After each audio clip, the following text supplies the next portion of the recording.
Looks like we are live once again. Thank you guys for tuning in here today to the Manny Wolf Show. We have Ryan Anderton with us today. And if I get this right, and I didn't put a fake title on this thing, he's going to talk with us about collaborations and JVs and how to build wealth from that. Is that right? Absolutely. Well, that is fucking cool, man. Awesome. Love it. Let me just do my compulsory shares here. We'll start the watch party. I don't like that the first couple seconds of my interviews always have me looking down, but I haven't found a way around this yet. So, okay. It is what it is. There we go. It is what it is. We are all shared out. We are rocking. We got a watch party going. So welcome, Ryan Anderton. Thank you. Do people ever come up to you with the voice of Mr. Smith from The Matrix and say to you, Mr. Anderton? Yes. Yeah. Not as much anymore, but sure. Definitely it used to happen a lot. Like as in pretty much, at least I'd say at least on a weekly, if not a bi-weekly basis, somebody would be like, Mr. Anderton. And I was like, wow, that's so original. Yeah, I haven't heard that 1,000 times in the last couple of years. We can't help ourselves. I every time people find out my last name, still as a grown man, you know, there's a very small set number of responses I can count on getting. Yeah. So I hear you. We're not going to talk too much about how your last name sounds similar to the guy from The Matrix because that's not productive. What we are going to talk about a little bit is we're going to talk about your take on collabs and JVs. So just walk us through a little intro, a little primer, and then we'll get into it. Yeah, sure. So I'll just kind of start where it started for me. A long time ago, I realized that, and this was long before I was really, a business-minded person. I mean, I guess I was always business-minded, apparently. But it was like, I just realized that I had skill sets, other people had skill sets, and that if we like combined those, it would become like super powerful. Yeah. And so, from a young age, I was that consummate, did the driveway shoveling, raked the leaves, did whatever to make a buck, even from when I was a kid. And, when I started to get to high school and beyond, I realized that by partnering up with different people, we could create little business ventures and little ideas, and we could both make a lot more money together by leveraging each other's skill sets. And that sort of started the whole journey for me on the idea of affiliate and joint venture and the power in it and collaborating, and together we're more. Excellent. Now, I had an interesting sort of experience coming up through the ranks in regards to any kind of partnership or collaboration. Basically, I was told over and over again by teachers and people, like looking back now, I see that none of them were qualified to say these things. But here's the problem. Sometimes you don't know that at the time, right? It's like your professor. If your professor of small business fundamentals says, "Oh, I don't like partnerships," you may not have enough sort of wherewithal to say, "But why?" Right. Tell me more about that. And I didn't. Mm-hmm. And I this lady in particular, I really, really hung on every word she said. And then, of course, people like my immediate family who are, honestly, the last people on earth I should take business advice from. Mm-hmm. Why is it that everybody who's done nothing always has an opinion about your business, right? Yeah. And so it was only when I really got into the online space that I was introduced to ideas like, if you want to go fast, go alone. If you want to go far, go together. Nobody builds anything significant on their own, and ideas like this.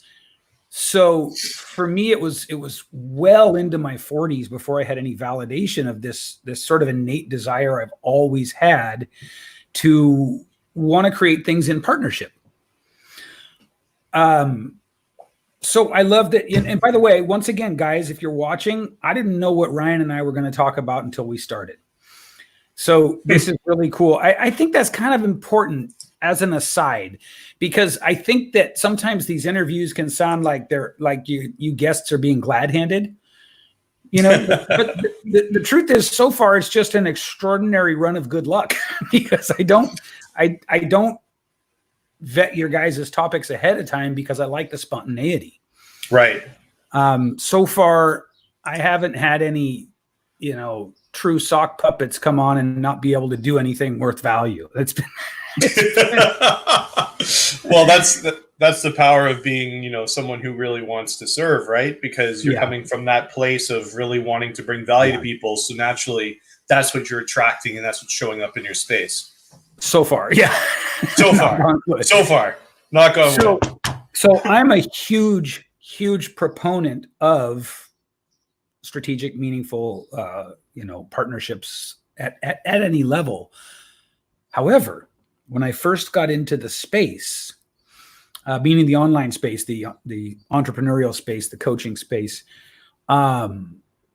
it was suggested to me by mentors that what you can't afford to build yourself and what you can't sort of do another way, you should partner with people to do.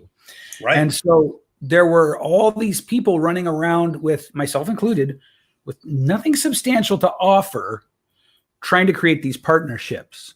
Right. Does that ring a bell? Is that?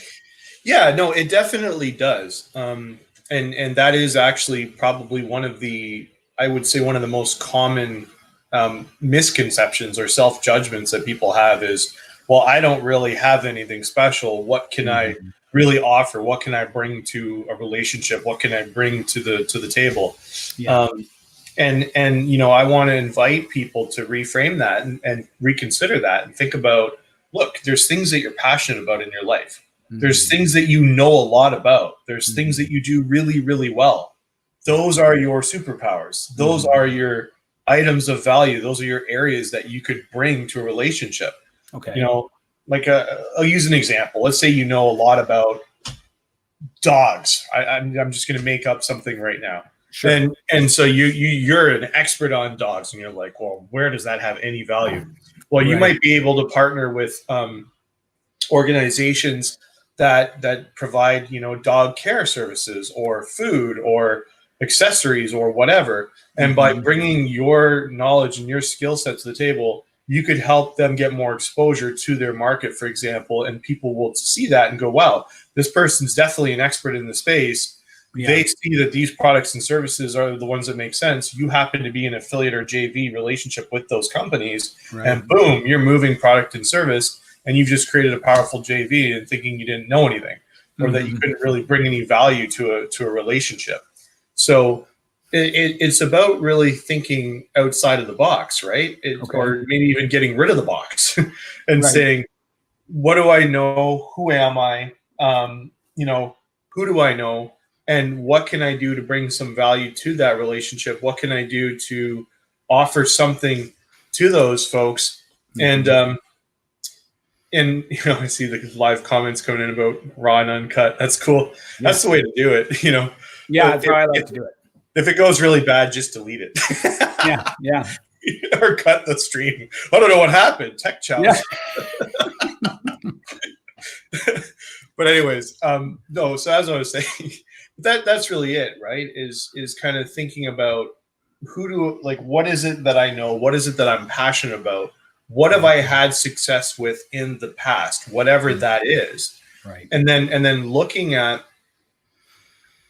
there to see, who is in need of what I've got, or who's in need of what I can offer, and then either bringing that to the market, and then typically people will show up around you, like it's going to happen naturally, or just going out and actively seeking those potential JV partners, or those people you can collaborate with. So then when you say collaboration, are you specifically thinking affiliate and joint venture? Is that kind of your wheelhouse? It is, but not just that necessarily.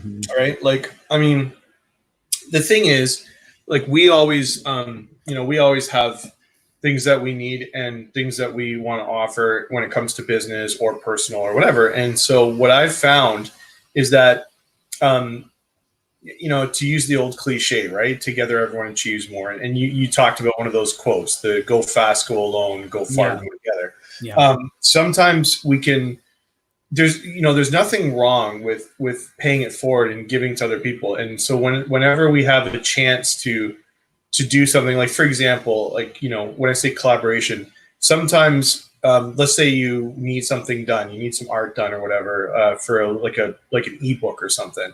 You might go to Fiverr and find, someone that's really, really good. Mm-hmm. Well, nothing stops you from, even though there's nothing in it for you per se, from saying, you know what, this person did an amazing job. Let me share this person's contact out to my network, out to other people, and just send them some business, send them some people that could use their services, because that, to me, like, I why not, right? Like, if they do a good job, like, I don't necessarily need to be compensated, and that's a collaboration in itself, because I'm just helping somebody who is trying to make some money with a side hustle, a side gig. Maybe they live potentially in a country or in an area where they may not, have that kind of same access to money like we do in North America and in some of the other countries that are around. And, all of a sudden we just completely transform their lives. And then, that whole law of reciprocity starts to come around, right? Absolutely. No, I agree with that very much. I don't know that I'd even call that thinking in terms of collaboration as much as I'd call it just sort of, being a decent person. Mm-hmm. I would say that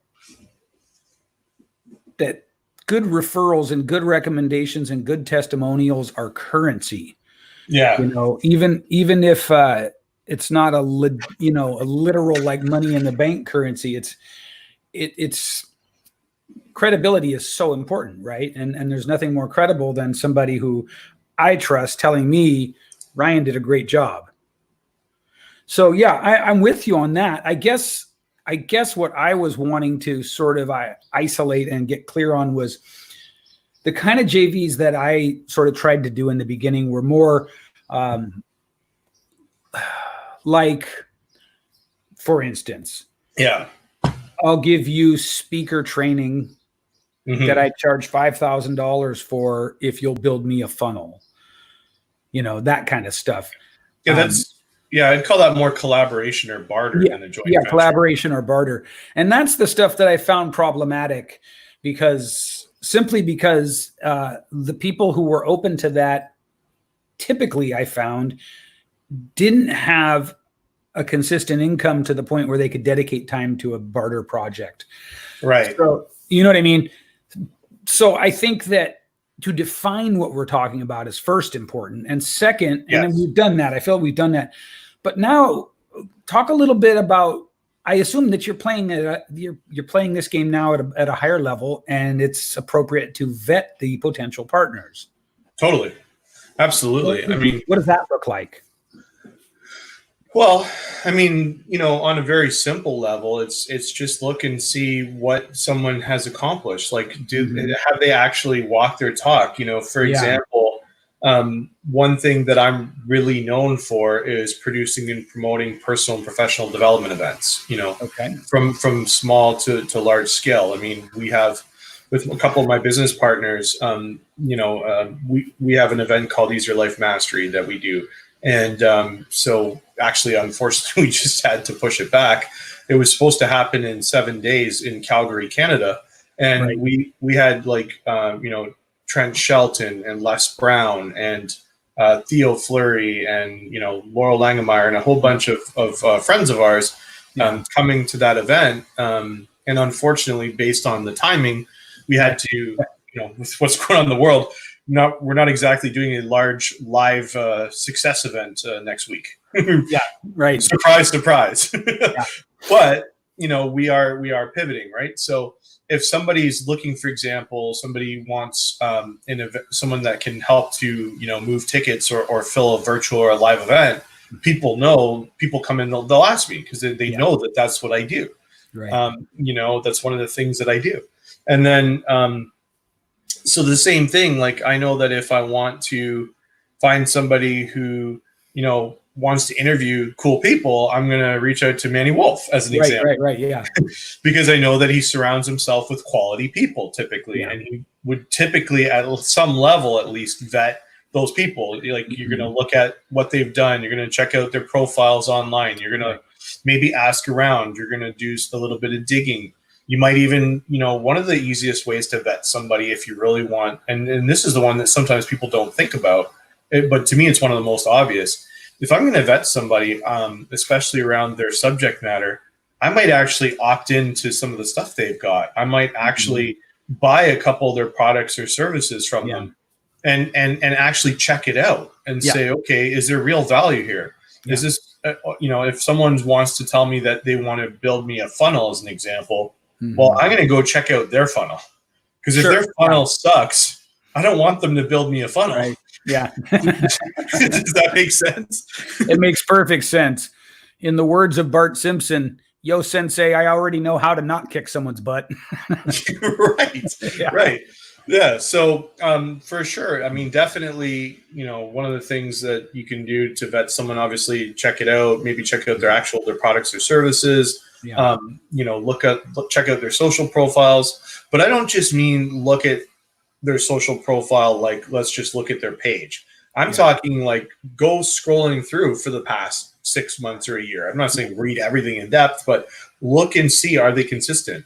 One thing that seems really interesting, I'm going to say this tongue in cheek, but there seems to be a lot of digital marketing and experts and coaches coming out of the woodwork all of a sudden. Yeah. Interestingly enough, there are tens of thousands of new digital marketing experts and coaches all of a sudden in the last month or two. Right. Weird, huh? Yeah. Right. It's like, if only we could find some cause or inflection point. Yeah. So, I mean, to that end, and by the way, listener land and viewer land, I do that kind of vetting, guys. I don't just leave it completely up to chance. I keep it as organic and spontaneous as possible, but nobody's going to come on my show and like crap their pants while they're talking. Well, they might. If they do, they're going to be so good you'll never know, right? Because they're going to face up. No, Googling somebody, a good friend of mine, Robert Garcia, Dr. Rob Garcia, is always going, guys, before you hire a coach, Google him. Yeah. It's so easy.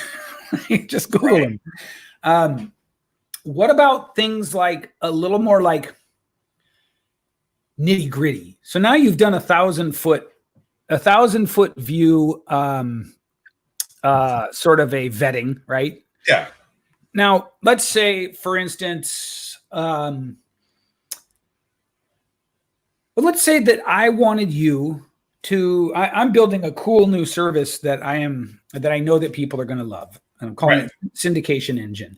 And what it is really is it's a one-stop, super high-touch service that you make one piece of content and we put it everywhere for you. We optimize your channels, and we've got all this other cool stuff too. We're going to be doing automated podcast outreach, so that you're applying for interviews, but we're doing it for you. Speaking gig outreach, sponsorship outreach, like it's a massive thing. Mm-hmm. Now, if I came to you and said, "Okay, Ryan, it's built. We've got good success with our beta members. This is, like." Let's say it's $35,000 a year for the service or something. Sure. Then how do you vet me before you show me to your tribe, to your list? What do you do besides that 1,000-foot view stuff? Oh yeah. Well, from there, I mean, if I'm going to go deeper and dig into it, I'm going to ask around in my network until I can find people that have had some sort of an experience with you, good, bad, or otherwise. Yeah. But I'm not just going to take the first opinion either. I'm gonna look for the opinion, obviously, first of people that I respect, that I think have some real value and are really doing good, and are in alignment with my virtues. For me, like integrity, trust, authenticity. Yeah. Those things are really important to me. Yeah. Heart-centered. Serving. With an outcome of more than just let's get that money. Like I mean, I really there's certain things that are really important to me.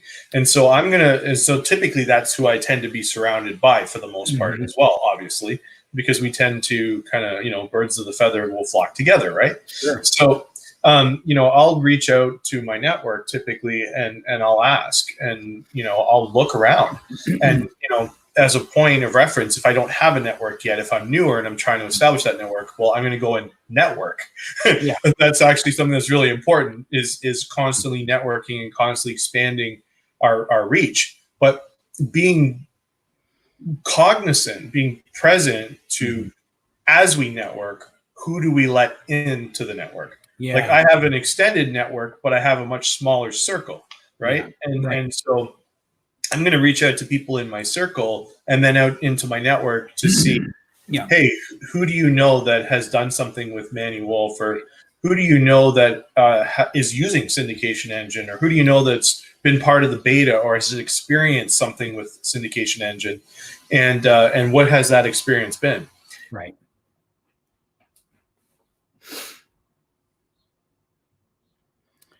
Looks like we might be frozen up here.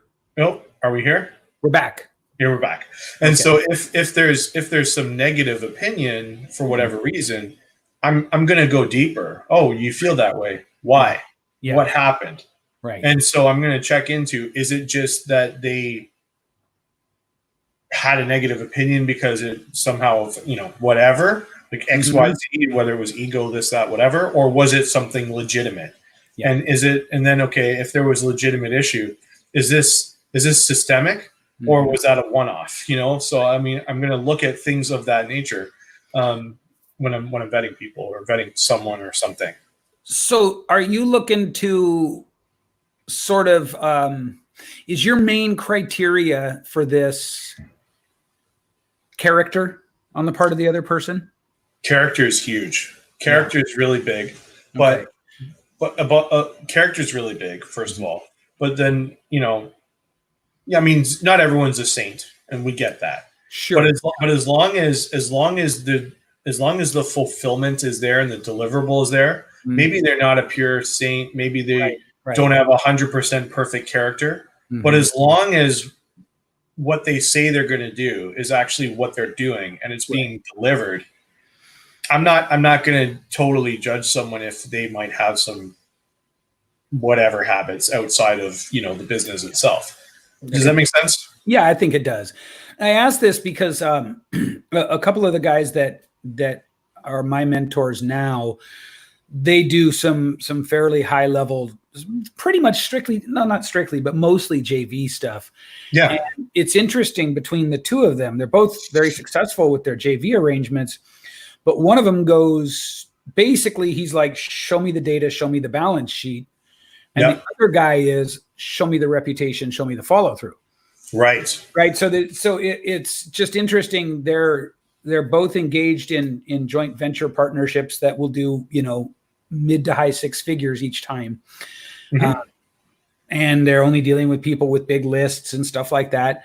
Yeah. And I guess I just sort of thought prior to getting both of their experience, that it was sort of cookie cutter, like we're just like a business transaction in the sort of the way we imagine a conventional business transaction to be. But I think the interesting thing that's emerging here is that, like, and maybe this could encourage people starting out, like, everything comes down to people. Totally. Right. Yeah. And like even just to say that just because one person wasn't interested doesn't mean you can't find these partnerships. Totally. I mean, there's always going to be, it's not one size fits all. I mean, there is a certain level of going with the flow, right? I mean, sometimes, and hey, it doesn't always work out perfectly, right? Sometimes we think,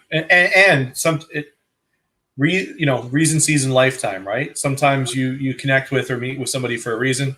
Sometimes it'll last a season. Sometimes it could be something that you're building for a lifetime. Absolutely. So just because something doesn't work right now doesn't mean it won't work later.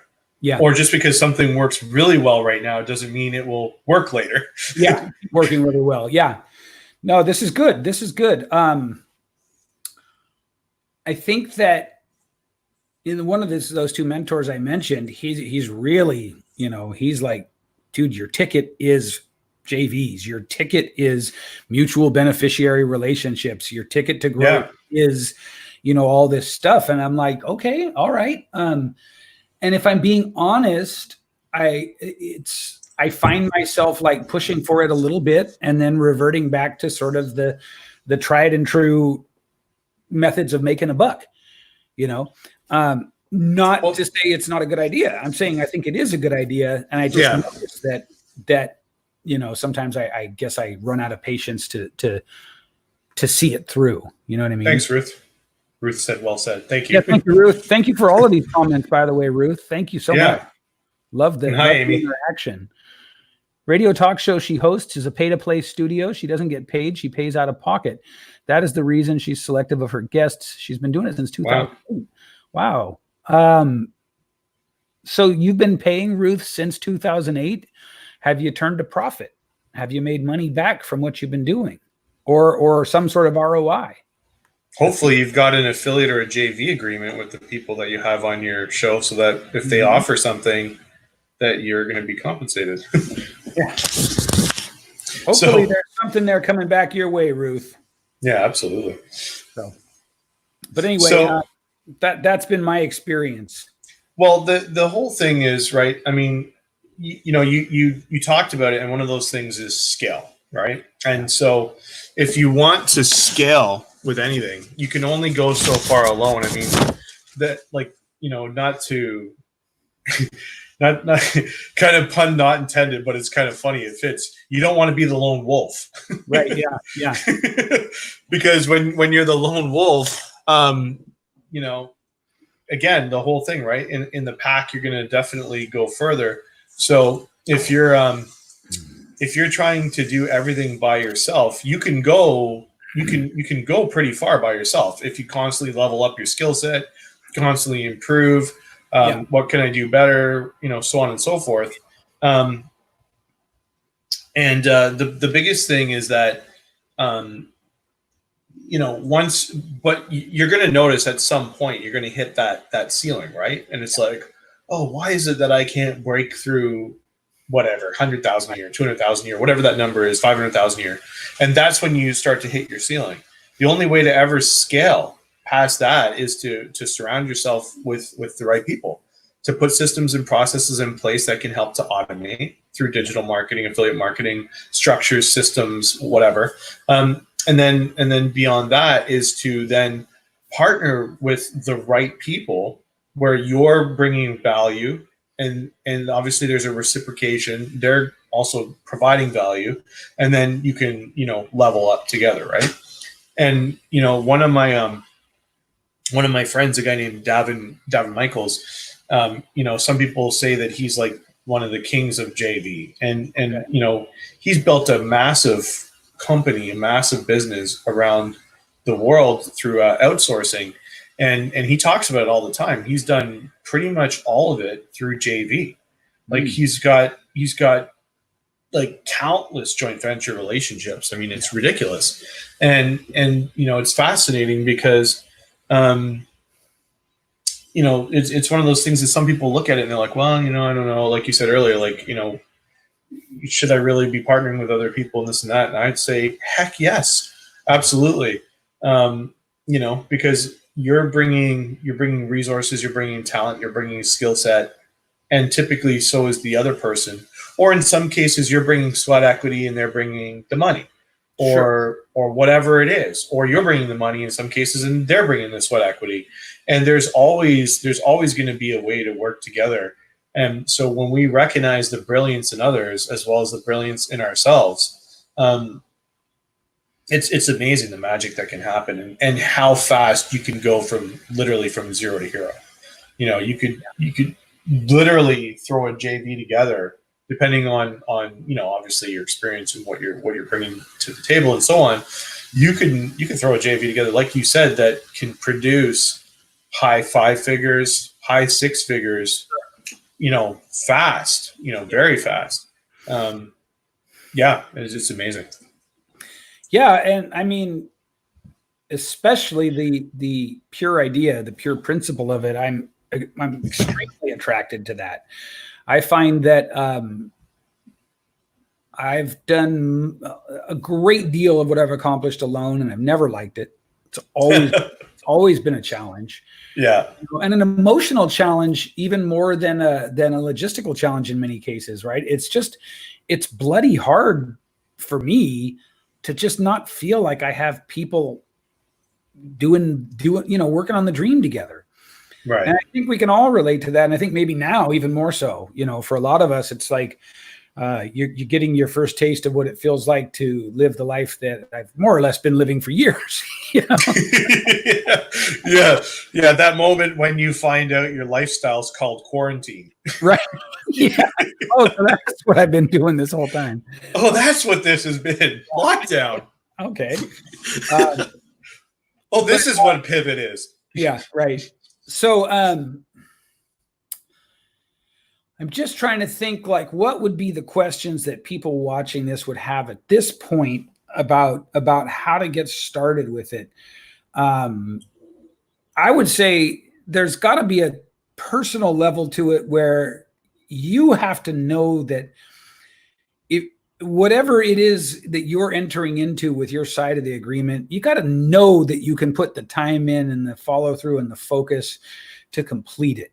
You must. I'd say that's a huge one, at least based on my past experience, where all these deals that looked really great and then they just sort of fizzled out, sometimes my fault, sometimes the other person's.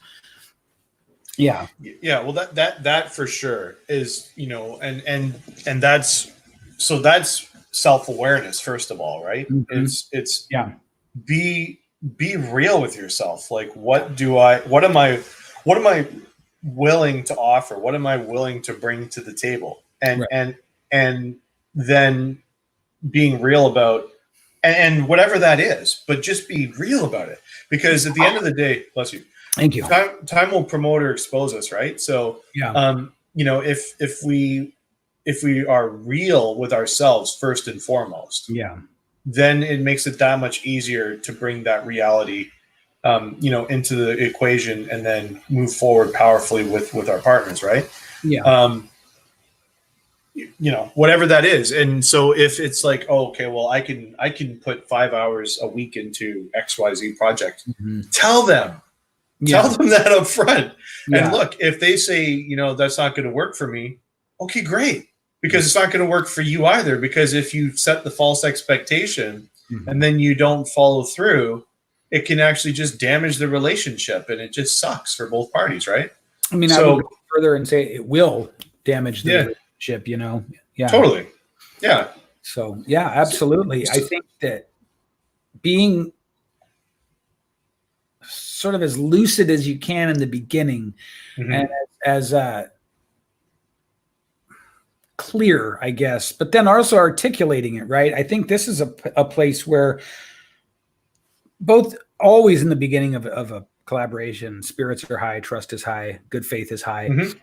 And would you agree that there's a tendency in that elevated sort of dopamine state of like, oh my God, we're going to do this great thing? There's a tendency to sort of not want to put the turds on the table. Yeah, there is. But again, at that same point, it's like, okay, well, yeah, I mean, again, going back to what I talked about, right? Like in the first start of when we first started our conversation, the authenticity is crucial. The trust, being real with yourself. So I've been through a lot of personal and professional development over the years. I mean, I've spent a lot of money in the arena. I've also made a lot of money in the arena. Been blessed and thankful, very thankful for the journey. I've spent a lot, made a lot, lost a lot. I've made some big mistakes along the way. I've made a lot of money, lost a lot of money. I mean, I think most of us can relate to that. So been very grateful over the past few years, been on a massive, rise again and loving it, and just really grateful for where things are. But there's been some bumps in the road. I mean, don't get me wrong. Sometimes you get the rug pulled out from under you, or you might have a relationship that goes sideways, or something happens, and there's a flow or a stream or a river there, and then all of a sudden it dries up, and you go, whoa, and you have to pivot, so to speak.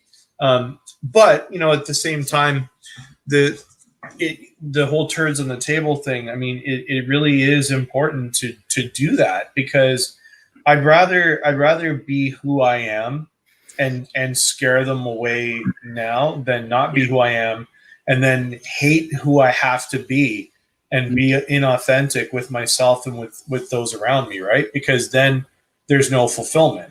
Right. I might possibly be achieving, but I'm not going to be fulfilled in my achievement. And that sucks. And it's likely that the level of achievement will suffer too. For sure. Yeah. Totally. So I totally hear you on that.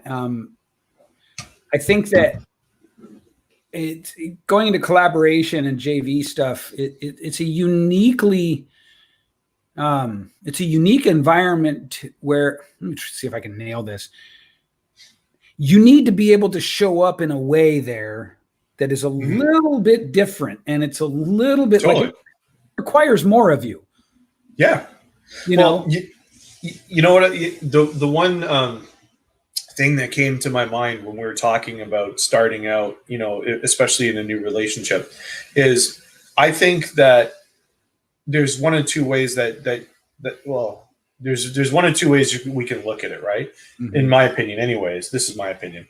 I typically suggest that we, under promise and then over deliver, right. Or that we over promise and then over deliver on the over promise. Yeah. Depending on how passionate and excited we are about that particular project, that particular collaboration, that idea, whatever it is. Yeah. I mean, with my business partner, one of my business partners and his company, I helped arrange a lot of, the coaching and some of the affiliate relationships there. He does a lot of that too. But what's interesting is that, sometimes we'll do an event or whatever it happens to be with our partners that we'll strike up joint ventures and affiliates with, and we'll really go hard. Like, we'll engage a network of people, we'll drive a lot of traffic, we'll move a bunch of tickets, whatever it happens to be, get a ton of leads for them, whatever. And it's so important that we typically say, look, if we don't do at least this, then we'll keep doing it until we get there. Right. Kind of thing, right? And that's one of the promises that we make. And one of our programs where we help to fill events and stuff like that, we say, look, we're gonna aim to hit this target. So it's either this in seats or this in revenue or both or whatever. And if we don't achieve this or both, then we're gonna keep going until we get there. And that's what it is, right? Because it's, look, at the end of the day, make promises that might stretch you a bit but not break you, right? Right. And then aim to hit those or exceed them, always. Yeah. I always am a fan of over delivering on whatever level it is you right. That. Yeah. Well, I want to thank you for I know, we struggled a little bit to make the time work. There was a little bit of back and forth on the scheduling. Plus, we were sort of integrating a new scheduler as I was setting these interviews. So I know it's that's the life of the digital entrepreneur. I think it's always something. Yeah. It's been great to talk to you and get your insights on this stuff. This is something that I'm pretty interested in. So it's really cool that I didn't kind of know what we were going to talk about, and it wound up being this. I think that's pretty awesome, man. Hopefully you got some value out of without a doubt. Yeah. The big takeaway for me is the level of self-awareness and integrity that we need to go into these things with. Yeah. Yeah. And guys, girls, remember, you're going to get further together, without a doubt. I mean, this is something that is proven as far back as written history. I mean, it's that sort of vetted of a concept. Don't be the lone wolf. Actually, you know what? Yeah, so true. If you're good with it, I actually have like one or two, a couple quick tips just for someone if they're absolutely. Yeah. Yeah.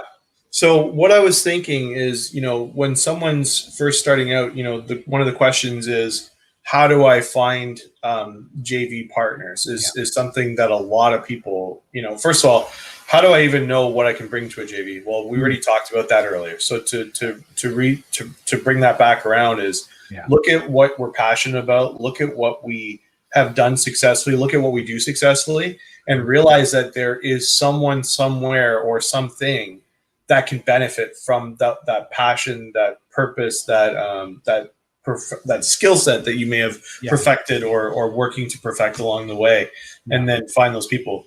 The next is identify if there's anybody in that sort of realm that's already doing something like that, and then go befriend them or go study them, or like Tony Robbins always says, model them, right? Like, look at what they're doing. Like, success leaves clues. So go look for the clues and then follow them. Then the other thing, of course, is to find the JV partners. Well, first of all, look in your direct network. Look at who you're connected with. If you don't have much of a network, go and start to expand it. I mean, right now is an incredible time. I mean, I've never seen a time in history where I can literally attend a networking event in LA in the morning, in Vegas in the afternoon, in Toronto in the evening, and then, in Australia in the middle of the night, because I'm able to jump from event to event to event, because everyone's all of a sudden gone virtual. I mean, there's networking events happening all the time right now, online, and it's incredible. And I don't think that this is going to go away either. I think that now people are realizing, hey, there's a lot of merit, there's a lot of value to being able to do this. So live events are going to come back with a vengeance. There's no question. They have to. We are a social creature. Human being is a social animal. We have to have that connection. And I'm sure that there's some people going absolutely bananas right now with this whole social distancing and physical distancing and lockdown and whatever else. But, I don't think virtual events are going to go away either. So, be reaching into those events, like, go there and just show up and be you, and be authentic and be real, and just connect with people that you resonate with, and then explore the relationships with them. And then, identify who has, knowledge or skill set or experience that you value, and then see about how you can partner with those people, and just spitball with them. Maybe there'll be something there, maybe there won't, but you'll never know until you ask and try. I like the sort of low personal pressure approach that you're outlining here, right? When you go to networking events, guys, there's not a silver bullet. There's not a magic formula, other than, if there's one magic formula, it's the formula of don't be the weirdo who tries super hard to fake network with everybody. You know what I'm talking about? The cheesy permagrin and the hand ready for the handshake. They're like walking across the room towards you like that. That's psychotic. Don't do that. But yeah, like I'm a genuine dyed-in-the-wool introvert. It takes energy for me to even do this. To even do that, it takes energy for me. And so for networking events, I thought I had to follow those sort of, late 80s, early 90s stupid breakout room networking session guidelines, and you got to talk to at least 30 people, get their business card. I was like, you know what? I would rather shave my head with a cheese grater. I'd rather just sit in lemon juice after running through cactus. But those are some pretty interesting visuals. Over time, though, it was like I evolved a strategy separate but simultaneous to the strategy that introverts everywhere were evolving, which is like, look, just what if you connect meaningfully with 3 people, and then you're or even one, and then you're tired afterward, but that's okay, right? And so if you're put off by the thought of networking, remember, it's not a decathlon. You don't have to like sprint around and shake hands with everyone in the room, virtually or physically. Just relax, be yourself. That's going to be the best way to go anyway, because if you ever do enter into a relationship with someone and suddenly you're a different person than you were when they first met you, that's very jarring. Right. Yeah, it's very off-putting. So just be yourself. And then I really like your bit about just spitball with him. Yeah. And some people won't be into it. And some Right. people legitimately are on a different level above or below you. And that's totally okay. The idea here is you're looking. Right. Yeah. That's it. Be open. Mhm. And the biggest thing, like I personally, I know this might sound weird, but I typically try to connect with people, and the people that I resonate with, I'll just go to connect with them. And Yeah. so I was just, there's a couple of calls I did this week around that point, Manny, and you know, the first, like, literally we scheduled an hour for the call because we weren't, I'm super busy right now. I feel like I'm busier than I've ever been, actually. Fascinating enough. But you know, the interesting thing is we scheduled an hour to connect and just to see what could be possible, what we could create. And what was interesting is that the first, like, probably 40 minutes was goofing around and laughing about many things. And I'm not going to get into the details of what, but just in general about the state of the, you know, life, the universe, and everything right now. And, we were just having some laughs and just sharing some stories and just, getting to know each other. And we literally probably spent 10 or 15 minutes talking business. And so there's certain personalities that would say, that's a big waste of time. Why didn't you just schedule the 15 minutes? Well, maybe, maybe not. But I think that there's going to be some really cool stuff that's going to come out of those conversations that we had now with those people. And, the whole thing is, at the end of the day, we are all, at first and foremost, we are, like I said earlier, we're human beings, right?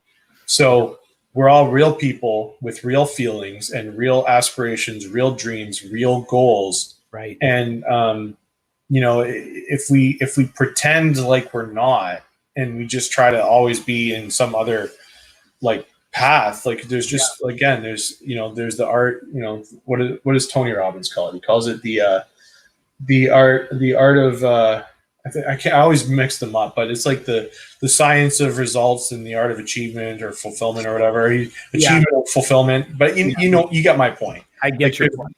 It's important to have both, right? And so that's one other thing I would say too, in looking for joint venture possibilities is, do you actually like the time that you're investing with those people? And I won't say spending, I'll say investing, right?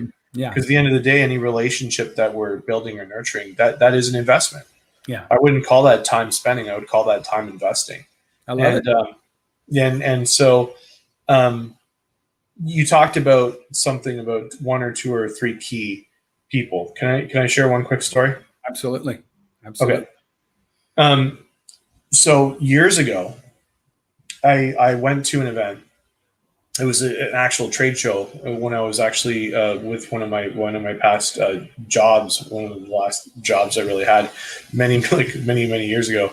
And what was interesting is I met somebody at that trade show. I had started a side hustle in a network marketing business at the time. I'd started a side hustle, and I was still at my job. And what was interesting is I met this guy, and we spoke for maybe a few minutes. Yeah. Like, it was very brief, but it was a connection that I made with him. And so I was like, wow, he was really fascinating. I want to get to know that guy. So fast forward, I ended up, flying back to where he was, which was on the other side of the country of Canada. On the other side of the country, I flew back out to his city a few months later, and I literally had his card. I was like, I have to connect with this guy. This is one of the people I want to connect with. Mm-hmm. And I was going there to meet other people, actually, but he was the one connection I'd made at that trade show that I was like, I really want to meet him. I went and met him, and we went and had lunch, and we just talked about our families, and we talked about the world, and we talked about whatever. And we just had lunch with no agenda, and we just hung out. And at the end of that conversation, we ended up talking about some business. And the business piece of it was literally like 15 minutes out of like a 2-hour lunch that we had. And anyways, we ended up partnering up in business together a little bit later as a result of that conversation. And that one connection made me 6 figures a year for like the next 5 years. Yeah, absolutely.